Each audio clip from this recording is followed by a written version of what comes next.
All right, thank you so much for joining me for a 60-minute yin yoga class on this winter solstice. Today is the longest night and shortest day of the year, holds a lot of spiritual implications for people around the world and throughout history. So I'm really happy to be here with all of you on this solstice. This will be a floor-based class. We'll be on the floor the whole time. There's no prior yoga experience or fancy yoga props necessary. All you need is a yoga mat and or a carpeted area. And you might want like a household pillow or blanket nearby, but it's not a super prop heavy class. Okay, so we're going to start. Find yourself in a comfortable seated position, whatever that is for you. You can sit crisscross applesauce or in Sukhasana with one foot in front of the other. If you'd like, you can kind of rock back and forth side to side and sit up nice and tall. Drop your shoulders, relax your jaw. Take a slow inhale through your nose and a slow exhale through your nose. We're going to begin with a breathing exercise called 4-7-8 breathing. You'll inhale through your nose for a count of 4, hold the breath for a count of 7, and then slowly exhale through your mouth for a count of 8. So the idea is you inhale fairly quick, you hold all that fresh oxygen in your body, and then you slowly exhale. When we exhale for longer than we inhale, we bring the body into the parasympathetic nervous system response, telling the body that there's no need to fight, flight, or freeze. It might take you a couple of rounds to figure out how fast to inhale versus exhale.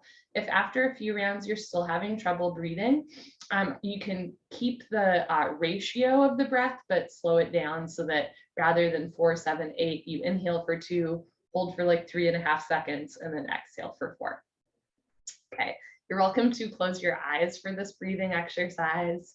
Relax your jaw and your shoulders, seal your lips, place your tongue at the roof of your mouth just behind your teeth. Exhale completely and begin. Inhale through your nose for 1, 2, 3, 4. Hold the inhale breath. 1, 2, 3, 4, 5, 6, 7. Exhale through your mouth. 1, 2, 3, 4, 5, 6, 7, 8.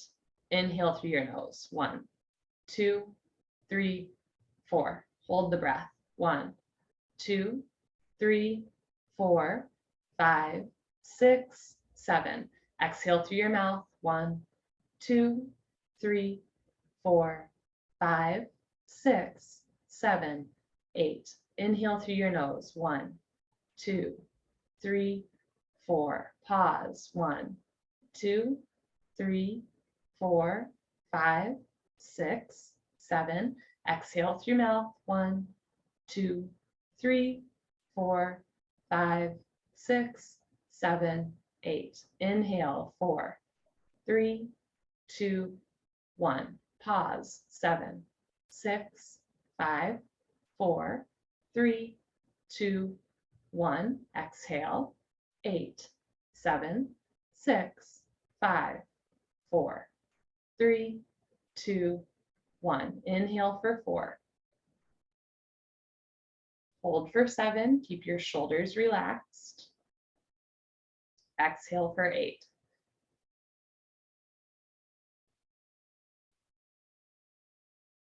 We'll do 2 more minutes of 4-7-8 breathing.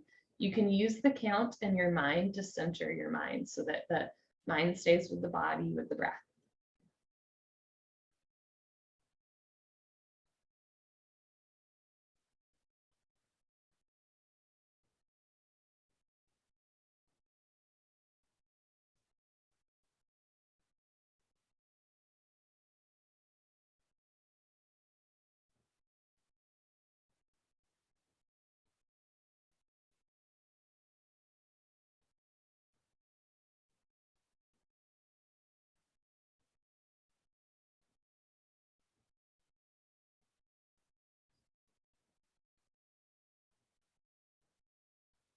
Whenever you notice your mind wandering, just compassionately return to your breath.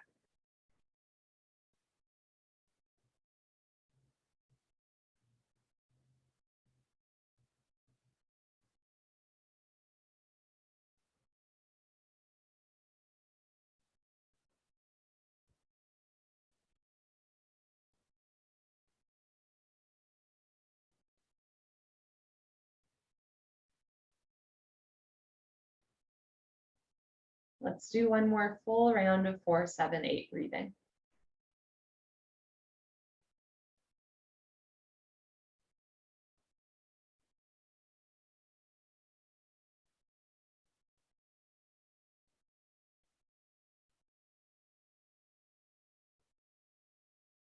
Whenever you're ready, you can return your breath to normal in and out through your nose.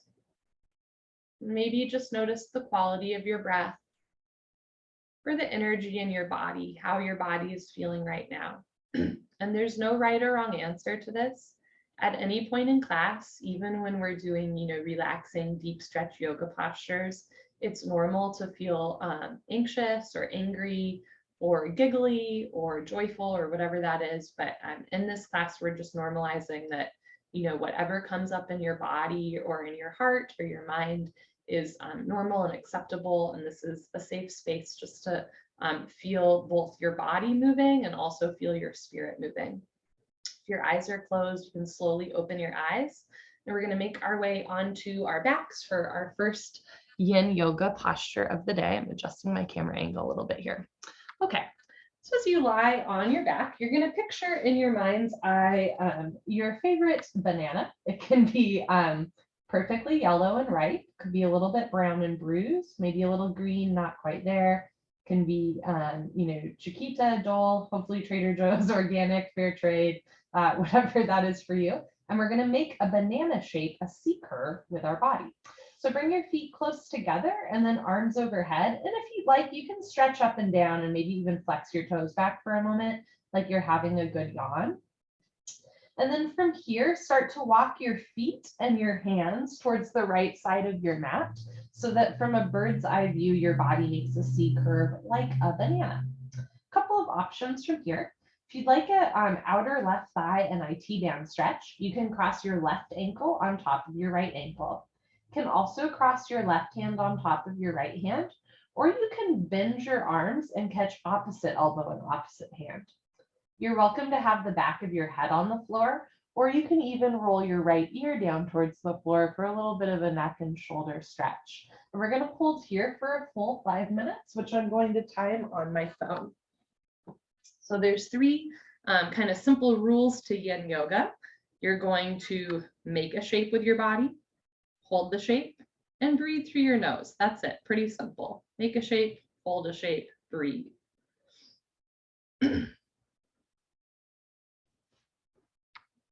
As we go into our first yin yoga posture, I'll explain a little bit about like the history of yin yoga.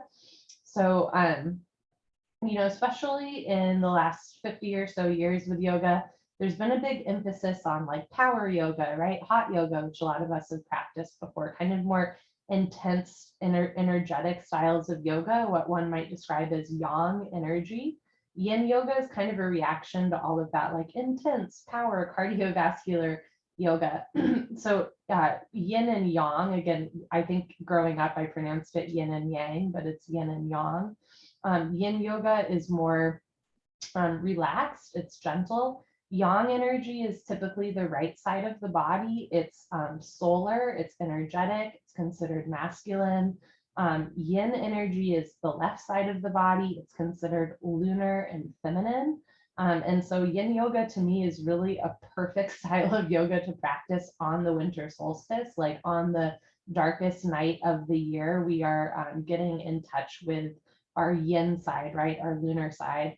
And I will also say that I do not believe in binaries. So while, comparisons like yin, yang, left, right, masculine, feminine, solar, lunar, while those can be helpful to our yoga practice, I also believe in like sunsets and sunrise and gray days, right? And those in between, lunar and solar. I also have many friends who do not fit neatly into a male or female checkbox. The same way that we have left and right, we also have the center line of our body, right? So even though yin yoga might be described in comparison to yin to yang energy, even though it might be described as, again, lunar, left, feminine, or like dark energy or relaxed energy, again, we're not binary. I don't really believe in binaries. And so in this yoga class, I'm going to challenge you both to, use the framework of yin yoga and remember that it's not so black and white, right? Most of our life is gray and actually rainbow shaded, and that is part of the beauty of the human experience.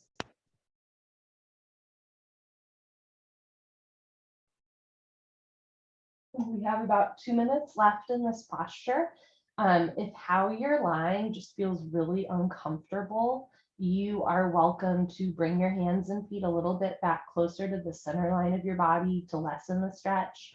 If there's a big gap between your lower back and the floor and it doesn't feel comfortable, you're welcome to place a small pillow or blanket under your lower back for support there. Again, the tenets are you make a shape, hold a shape, and breathe. And at some points when we make a shape, hold a shape, and breathe, we might get a little uncomfortable in this class, and that's okay.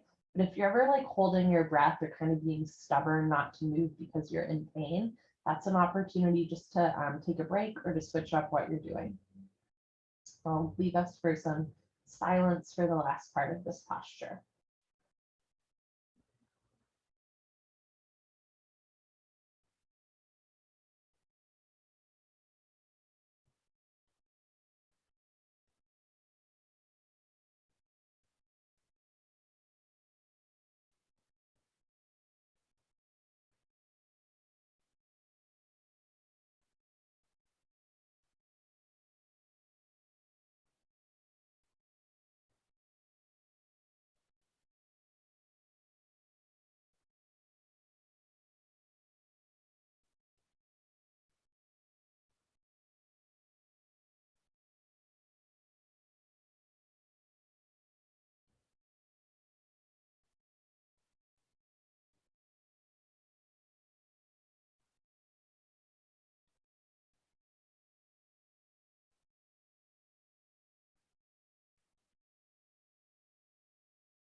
Take a slow inhale through your nose, feel your chest rise.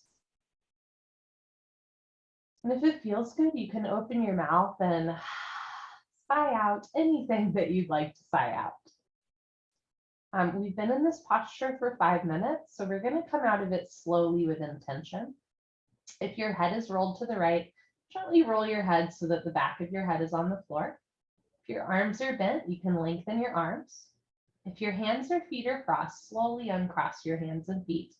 And then at your own pace, walk your hands and feet back to the center line of your body, center line of your mat, I should say. If you'd like, again, you can stretch up and down or make any other movements that feel good to your body. And then you can bring your arms down into what's called puddle pose, or what you might be familiar with as Savasana or corpse pose. So in many styles of yoga, lying on your back with your arms and legs down is called Savasana or corpse pose, dead body pose. One of the charming aspects of yin yoga is that it renames a lot of postures. And so what is often referred to as corpse pose is in yin yoga referred to as puddle pose, like a puddle after the rain. And the idea is you kind of make a puddle shape with your body. So you can open your arms and legs as much or as little as you'd like.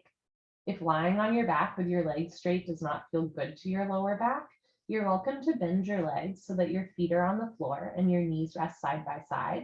You can also place a small blanket or pillow underneath your lumbar spine for support.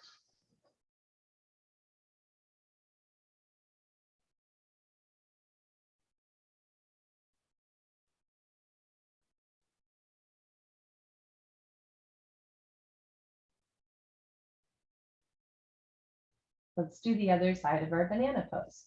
Bring your feet close together, arms overhead, and again, you can stretch up and down. And then from here, start to walk your hands and feet to the left side of your yoga mat. On this side, again, maybe you cross your right foot over your left foot, stretching the right IT band. Maybe you keep the back of your head on the floor or roll your left ear down towards the floor. You can cross one hand on top of the other, or even bend your arms and catch opposite elbow and opposite hand. For the sake of symmetry, maybe if you crossed your left foot on top of the right foot on the other side, maybe on this side you do the same. At the same time, we're not symmetrical, right? So this side might necessitate a different shape than the other side. and that's okay too. Part of the theory of yin yoga is that when we hold postures for long periods of time, like 5 minutes, like we're doing here, you don't just work into tight muscles, you also work into connective tissue, into tendons, ligaments, and fascia, the kind of spongy network that holds your body, all your organs in place. In more energetic styles of yoga, such as 26-2 yoga, which some of you practice with me, we hold postures for like 30 seconds or a minute, and we're often contracting our muscles to get into postures. In yin yoga, we hold postures for like 3 to 5 minutes, and we want to relax our muscles to get into posture. So rather than pushing your way into a posture, you want to relax into a posture. Like think about melting into your breath, sinking into the floor, and letting the floor hold you up. When we do styles of yoga where we're holding postures for 30 seconds to a minute, you'll often hear cues like push yourself to your deepest point, right? Because you're not holding for that long. In yin yoga, you want to do about 70% of what you think you should be doing. Less is more, right? We're doing a little less, but we're holding for a little bit longer. So keep that in mind. And especially for my type A go-getters out there, maybe even do like 60% of what you think you should be doing, right? If you're someone that tends to like need to push yourself at all times, or you have a need to prove something to yourself or to someone else, this might be the most challenging style of yoga that you practice because it pushes back on that narrative, right? And it reminds us that a little bit goes a long way. So I encourage you to dig into that less is more mentality throughout your yin yoga experience. You have about 2.5 minutes left here. And if you need to grab a prop or switch up what you're doing, feel free. And then just make your way back into stillness, back into your breath. I'll give us some time just to breathe and relax.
Take a slow inhale through your nose, feel your chest rise. If you'd like, you can open your mouth and sigh out anything that you'd like to sigh out. You've rolled your head to the left, gently roll your head back to center. If your arms are bent, slowly lengthen your arms. If your hands or feet are crossed in any way, you can uncross hands and feet. And then as you're ready, slowly walk your hands and feet back to the center line of your yoga mat. And you can do any motions with your body that feel good here. And then make your way back into your puddle pose shape. So we do a little reset between every set of every posture. You know, in that posture, right, we stretched one side of the body, we gently compressed one side of the body, we started to wake up our spine. So now we just lie in a more neutral position to let everything reset.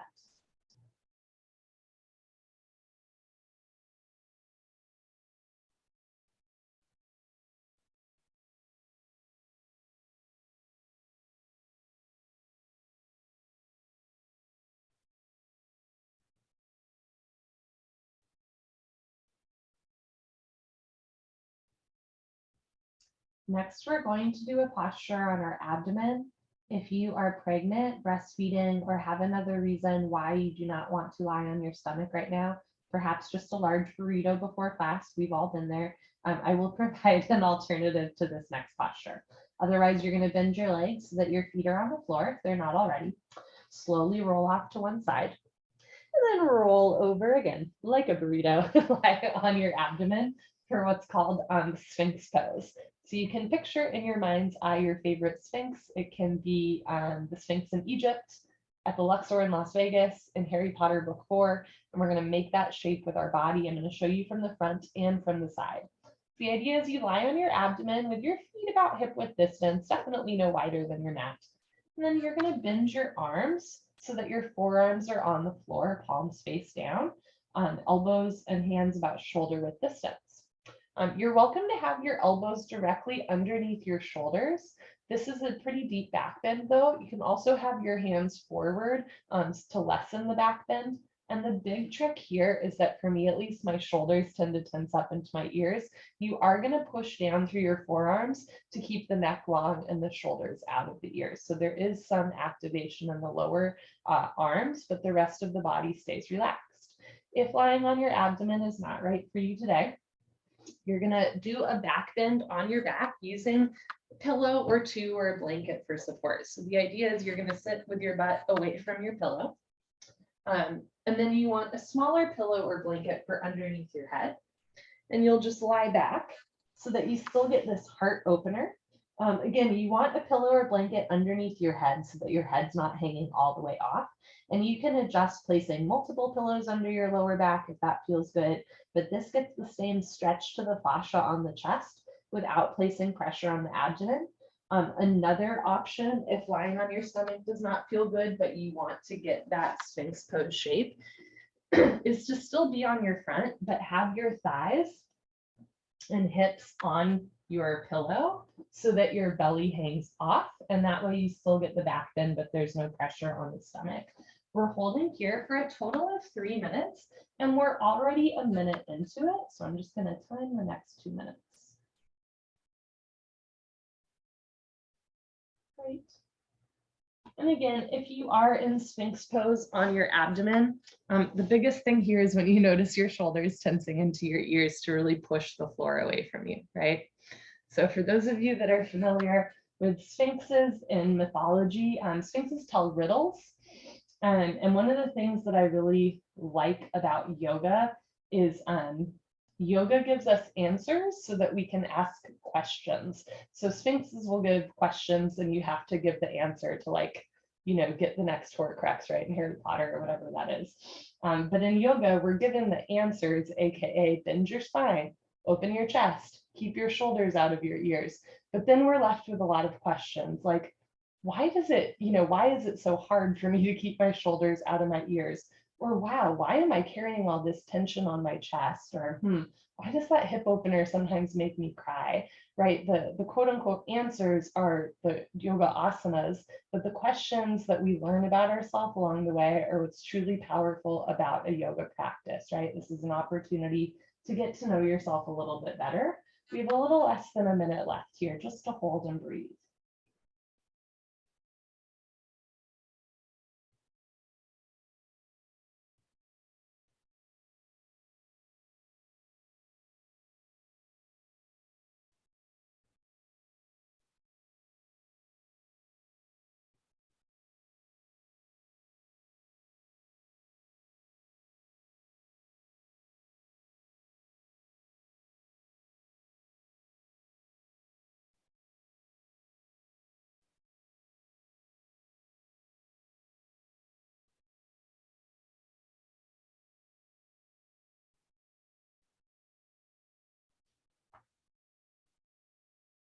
Take a slow inhale through your nose.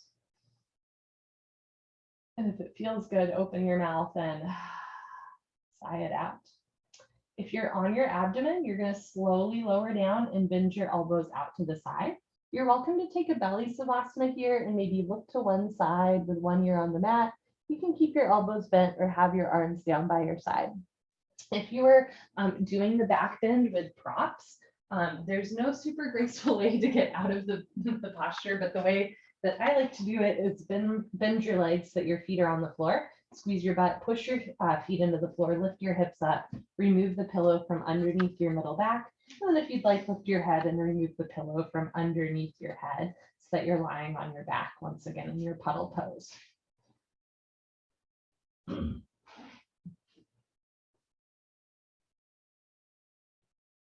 If you're on your abdomen in our reset posture and you're looking to one side, you're welcome to lift your head and gently look to the other side.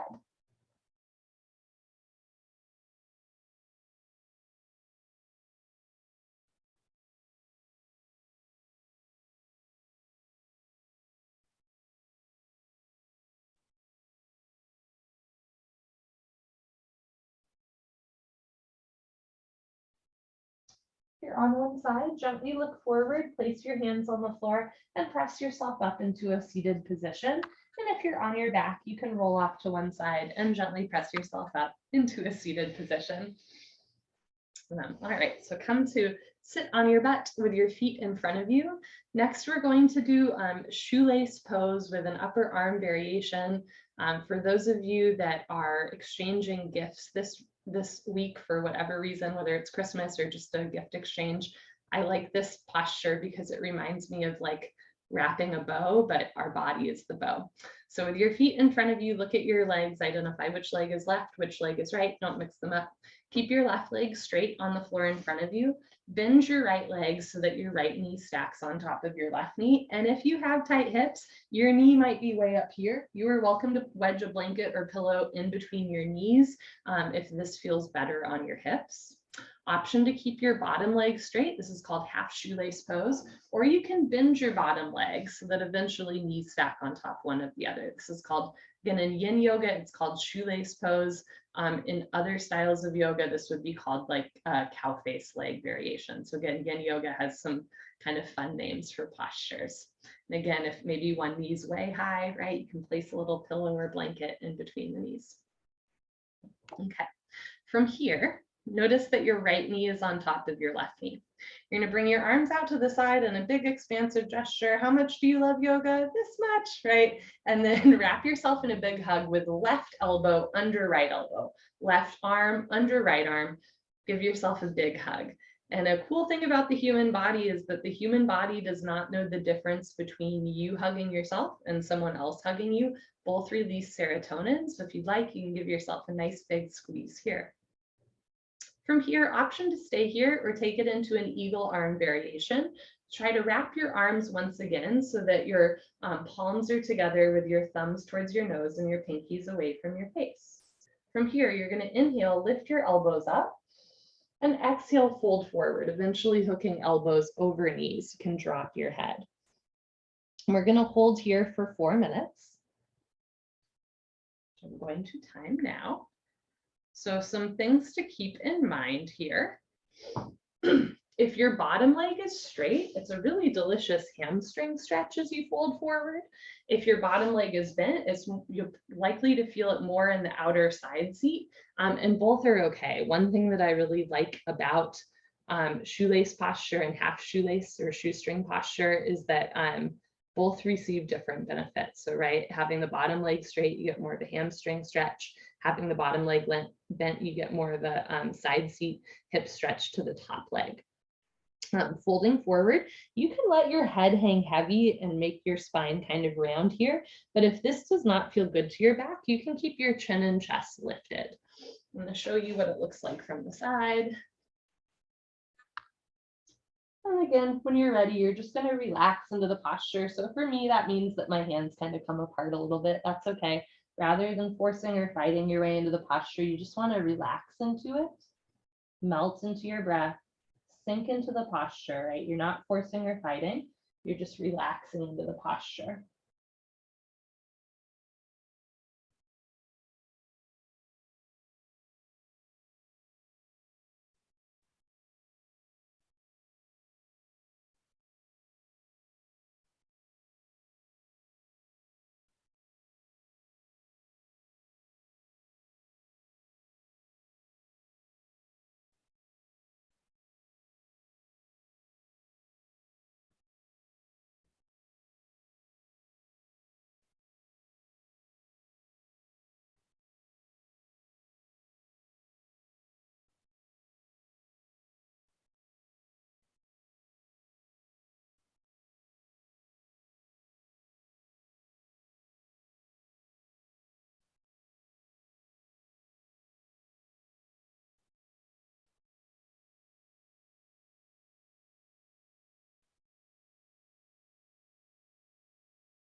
Notice where you might still be holding on to tension in your body, and see if you can relax just a little deeper in this final minute in the posture.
Take an inhale through your nose, feel the backs of your ribs expand. And if it feels good, open your mouth and sigh out anything you'd like to sigh out. Let's very slowly start to lift our upper body off the lower body. If your hands are crossed into eagle arms, uncross your palms, and then once again, just give yourself a big hug for a moment. Good. From here, you're going to take your arms out to the side in a big expansive gesture, and then take your arms down. If your bottom leg is bent, uncross your bottom leg. Uncross your top leg. Pedal pose, lying on your back.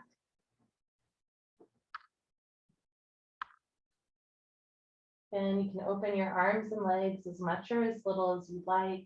You can place a small blanket or pillow under your lower back, or of course, bend your legs with your feet about hip width distance, knees resting together. Can truly make all parts of this practice your own.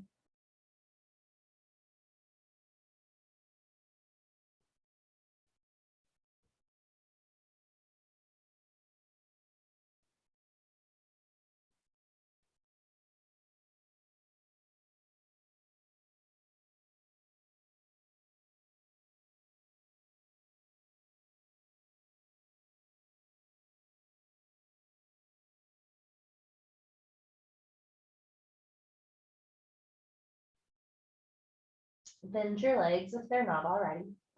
Roll off to one side, maybe the side you haven't rolled off to yet if you remember, no worries if not. Slowly press yourself up, make your way into a seated position. And we're going to do the other side of our shoelace pose with the eagle arm variation. So again, sitting on your butt with your feet in front of you. This time you're going to, let's see, keep your right leg straight, bend your left knee on top of your right knee. Am I doing this right? No, other side, right knee on top of left, no, left knee on top of right knee. We'll figure it out. And then bend your bottom leg. Yes, that's the one, bend your right leg. I had to think about that myself. So left knee on top of right knee. For the sake of symmetry, right, if you bent the leg on the other side, try to bend it here, but again, we're not symmetrical. So if on this side, you need to keep your leg straight, or you can bend your leg right, go for that. If your left knee is on top of your right knee, you're going to bring your arms out in a big expansive gesture. Okay, and then hug yourself with right elbow under left elbow, right arm under left arm, give yourself a big hug. Option to stay here, or wrap your hands once more, palms together. You can also interlock fingers, make a little tight palm with your hand, or even grab your thumb. On your inhale breath, lift your elbows up. And on your exhale breath, fold forward, eventually hooking elbows under over knees. I should also mention, I should have said this on the other side, you're welcome to place a blanket or pillow in between your abdomen and your legs, of course, underneath the knees, between the knees, right? Lots of variations here. If a prop is calling to you, feel free to use it.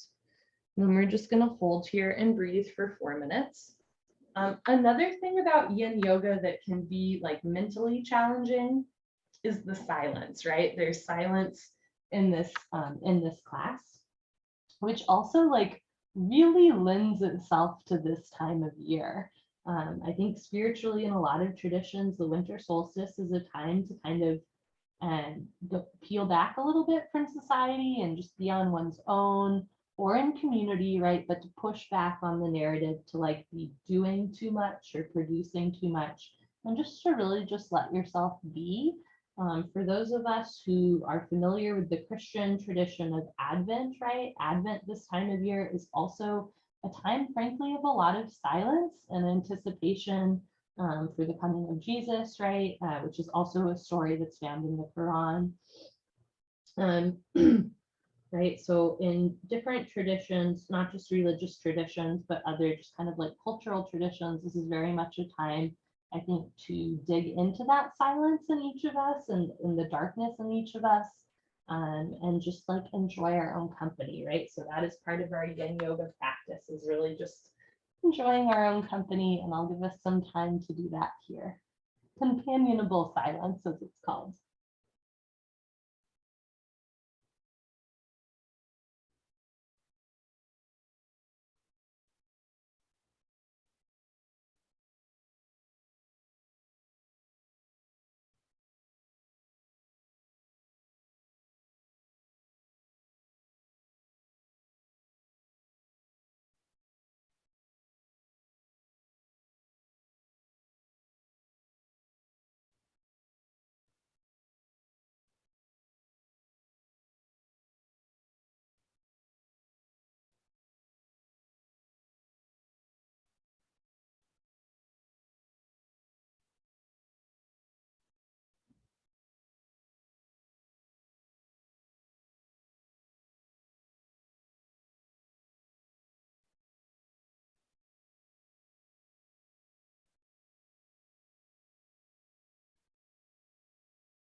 If you'd like, you can take a big, expansive, dramatic inhale through your nose. And if it feels good, let it go with the exhale breath. If you're ready, you're going to look forward. Slowly lift your upper body off of your lower body. There's no rush. If your hands are crossed, you can gently unwrap the palms, once again, giving yourself a nice soothing hug. Uncross your arms, bringing your arms out to the side. Arms down. Your bottom leg is bent, straighten your bottom leg. Uncross your top leg. Puddle pose. Sometimes when we enter into intentional stillness, our mind starts to go a little stir crazy. And as yogis, right, sometimes we're like, oh no, I'm supposed to be all zen. What's going on here? There is no shame in your mind wandering, or you're starting to feel a little bit anxious during silence. But it also doesn't mean that you're doing anything wrong, or that there's anything inherently wrong with silence or with stillness, even if it makes you feel some kind of way, right? It is your brain's job to protect you. And in a world where we're constantly processing information and go, go, go, when we become a little quiet, the brain all of a sudden says, well, wait a second, this doesn't feel right. I'm not used to this. What's going on here? So if you get anxious in stillness or silence, it's not that there's anything wrong with you. It's not that you shouldn't practice stillness or silence. It's just that it's a little unfamiliar and your brain maybe has some questions about what's going on, right? And that's okay. Realize my camera is a little out of focus. Okay, there we go. Great. Okay, we're going to continue to lie on our back for the next posture. It's a hip opener that I'm going to call butterfly pose. So you're going to bend your legs if they're not already, so your knees rest side by side.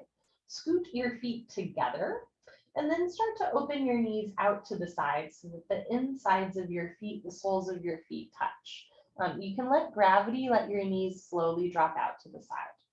The closer you bring your heels to your groin, the more of a hip opener you'll feel. The further away you bring your feet, so the more you bring your feet towards the back of your mat, the less intense that hip opener will be.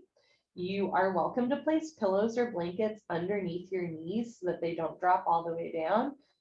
For folks like me who are actually kind of like hyper flexible, I intentionally put pillows underneath my knees so that I don't overextend my hip joints, which I'm going to do now. Okay. Again, if you'd like to place a small blanket or pillow under your lower back for support, that might help too. And then from here, a couple of options for your upper body. You can have your arms out to the side in a big, expansive here I am gesture. You can bend your arms, cactusing them like goalposts. Or if you'd like, you can simply place one hand over your abdomen and one hand over your chest, so you can really feel your body move with your breath. We're going to hold here for 5 minutes. This is our last posture of the day.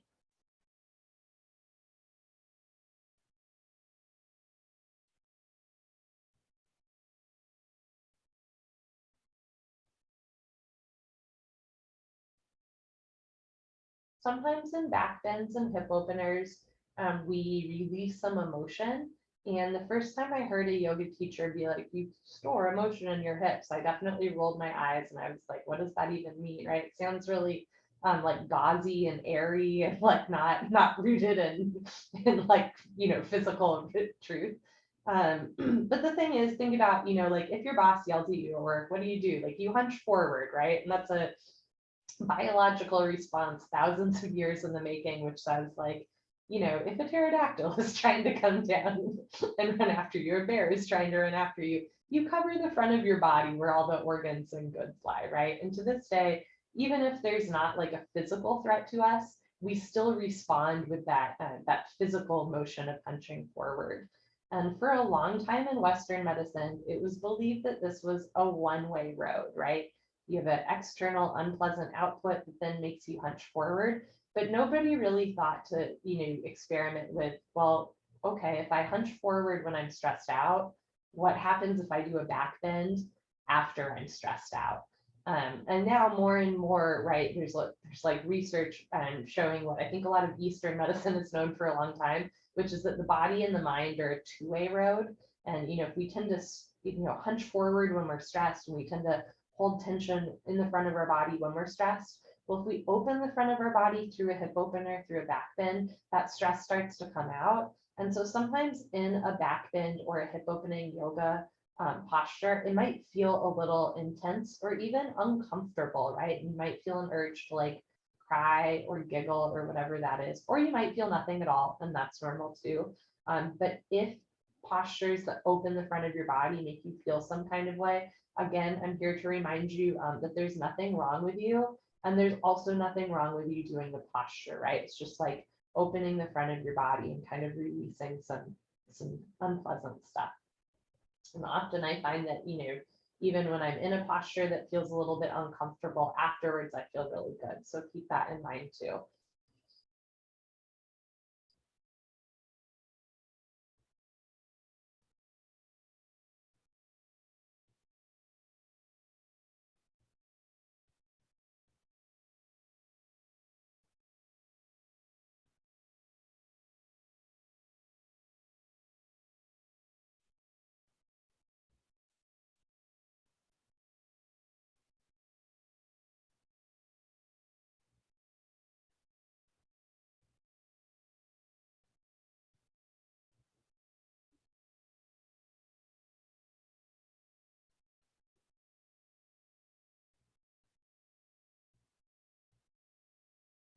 Notice where you might be holding some tension in your body or fighting the posture. See if you can relax just a little bit deeper.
Take an inhale through your nose, feel your chest rise.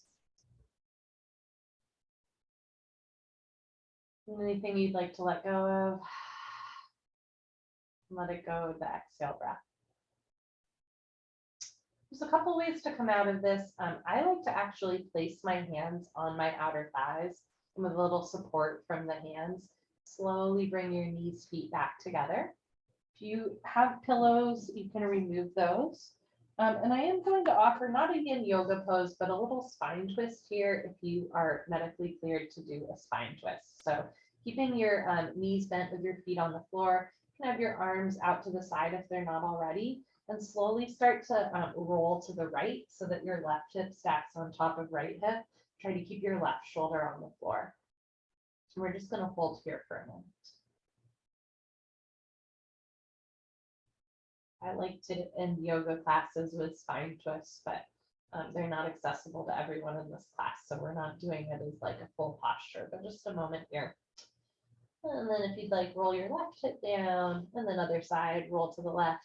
Right hip stacks on top of left hip. Try to keep your right shoulder on the floor.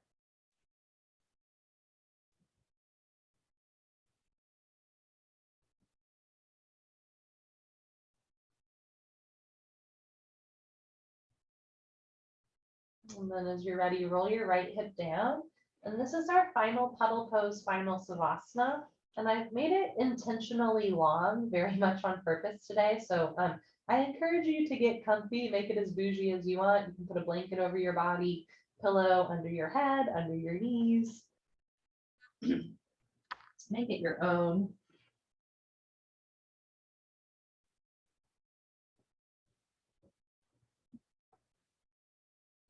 I've said this before, but one of the like unlearnings of 26-2 yoga for me is that style of yoga is like pretty austere, and it's like you don't really use props. And so even to this day, I'm like, a blanket over my body, that's ridiculous.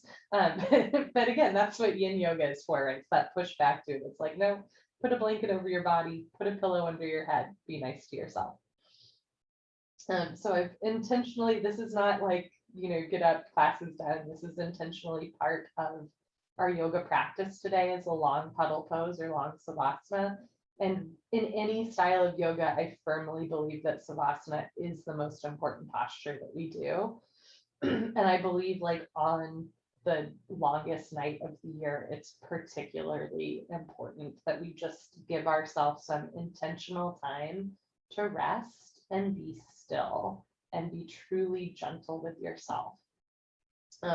Again, there's lots of different traditions around the world that honor the solstice in different ways. In yoga, there's often, more energetic styles of yoga will do like sun or moon salutes on the solstice. In China, there's a celebration called Dongji.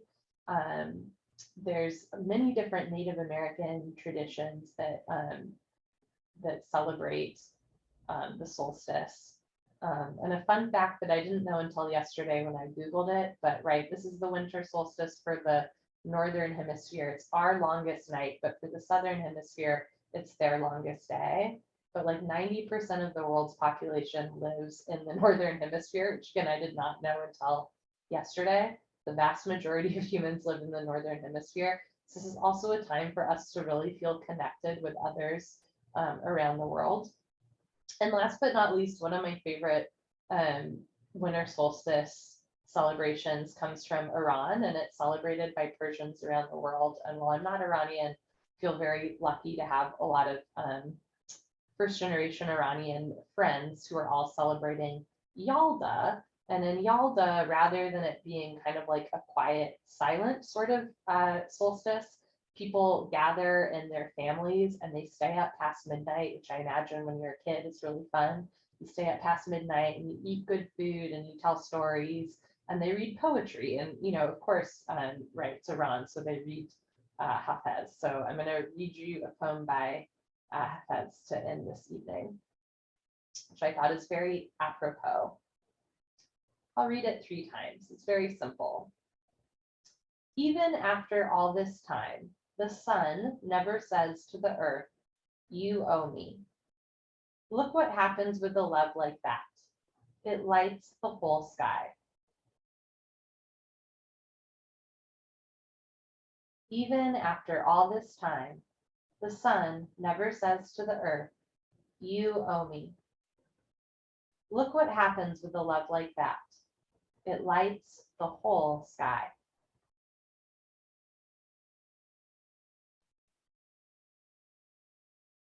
Even after all this time, the sun never says to the earth, "You owe me." Look what happens with a love like that. It lights the whole sky. So even in the darkest night of the year, I wish for each of you that you love yourself unconditionally, and that by extension, you learn to love others a little bit more. And with a love like that, like I really believe, as cheesy as it is, right, that we can light the whole sky, right? And that starts just by being here, giving yourself permission to be still and rest. Breathe in. Breathe out. And all is coming.